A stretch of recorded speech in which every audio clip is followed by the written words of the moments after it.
400 years ago, George Abbot, Archbishop of Canterbury, decided to leave a legacy to the elderly people of Guildford as a gift out of his love to the place of his birth, and set out his vision for building an almshouse in the heart of Guildford. The wonderful Jacobean building is situated at the top of Guildford High Street, opposite Holy Trinity Church, where George Abbot is buried and has become a landmark throughout the centuries. Abbot's Hospital has stood through the reign of 18 monarchs, including Oliver Cromwell as Lord Protector. It has survived the First World War and Second World War. It's part of the fabric of Guildford. You've got to understand, we're very, very lucky in Guildford. You've got the castle that goes back nearly 1,000 years.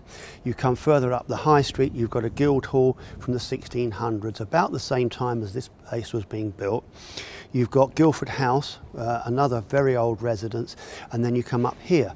And this really has been part of the fabric of this town for 4 centuries. And it's important because it shows that there's a charitable side to life in Guildford that goes right back over the centuries. George Abbot was born on 29th of October 1562 in the parish of St Nicholas, Guildford. His parents, Maurice and Alice Abbot, were cloth workers and had 6 sons. He came from a remarkable family of all these 6 brothers who all lived to a great age, which was unusual then, and were all successful in various fields. George was perhaps the most successful in that he was head of the Church of England. Well, George Abbot went to school in Guildford at what is now the Royal Grammar School, where he was obviously a very bright pupil, and at 16 he went up to Oxford. He had a stellar career in Oxford. He became Master of University College, and he became Vice-Chancellor of the university on 3 occasions. While he was there, he wrote a number of books. Perhaps the best known is A Brief Description of the Whole World, which was a very popular book, particularly amongst the undergraduates then. And in 1604, he was invited by King James to join the Hampton Court Conference, from which came the King James Bible. This is a copy of the Bible called the King James Bible, or the Authorized Version.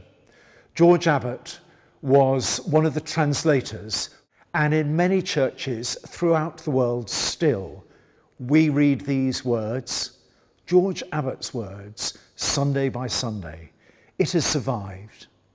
And one of the things I really treasure is that on his tomb here, the columns are held up by a pile of books, reminding us that George Abbot was a great scholar, not just words for the 17th century, but words that are used in worship, even and up to today. King James I was impressed with George Abbot's work, particularly in trying to unite the churches of England and Scotland. On the 4th of March 1611, George became Archbishop of Canterbury. Writing in his statute book, or the Book of Rules, George Abbot set out his vision for the Hospital of the Blessed Trinity, or Abbot's Hospital as it is better known today.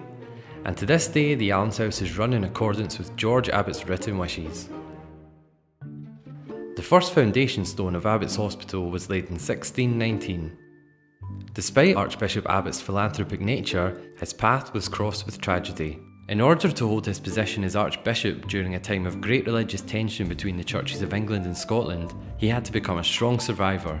2 failed attempts were made to assassinate him, and in 1621, as if that wasn't enough, a terrible tragedy occurred when he accidentally killed a gamekeeper while hunting at Bramshill in Hampshire. Although later pardoned by the king, Abbot was devastated and lived in self-imposed exile at his hospital in Guildford. It was a cruel blow to a man who had given so much to people.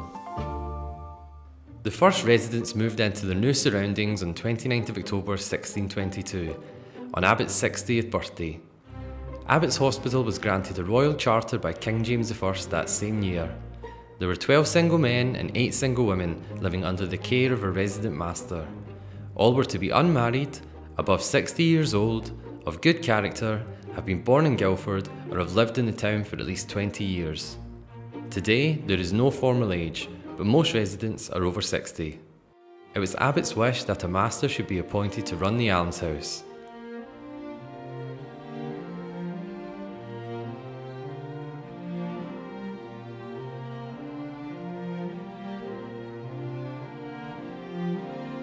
The first master was his brother, Richard Abbot. 38 masters have passed through Abbot'S Hospital since 1622. Today, Master Michael McKechnie runs Abbot'S Hospital.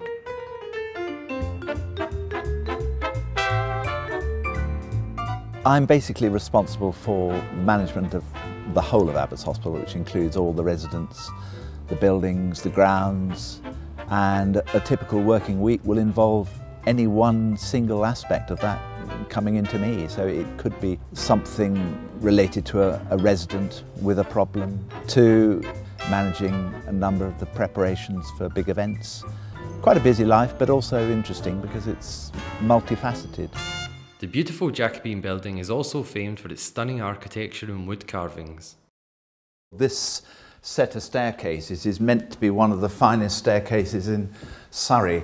There's a blanked-in doorway where the housekeeper used to come from an adjoining room to look after the master, and this section of the master's lodgings, with this extraordinary door with all the hardwood carving and the massive great key, was where the Archbishop used to stay when he came to visit.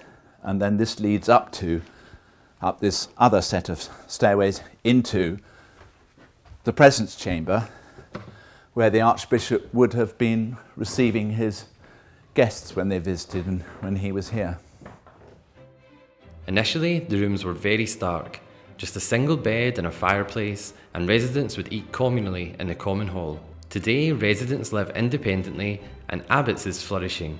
400 years after the first residents moved in, it continues to offer town centre accommodation in beautiful surroundings within a sociable and supportive environment for local elderly people. Today, there is room for 27 residents, and thanks to redevelopment over the years, everyone lives very full, independent lives. Today, resident Valerie Charles is outside making the most of the afternoon sunshine. Well, I was very pleased when we moved into this apartment that we've got a garden. I think it helps physically to get out in the garden. Health-wise, it's a very good thing. We're very lucky up here that we've got the gardens.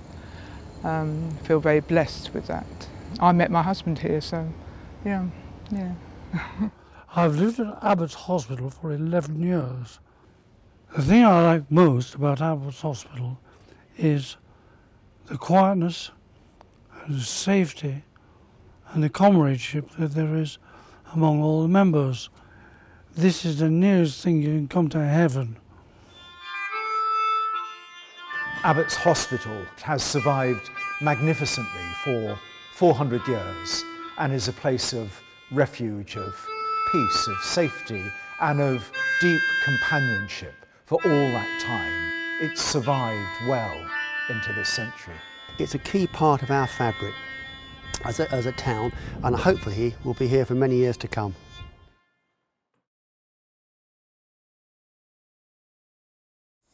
Thank you, George.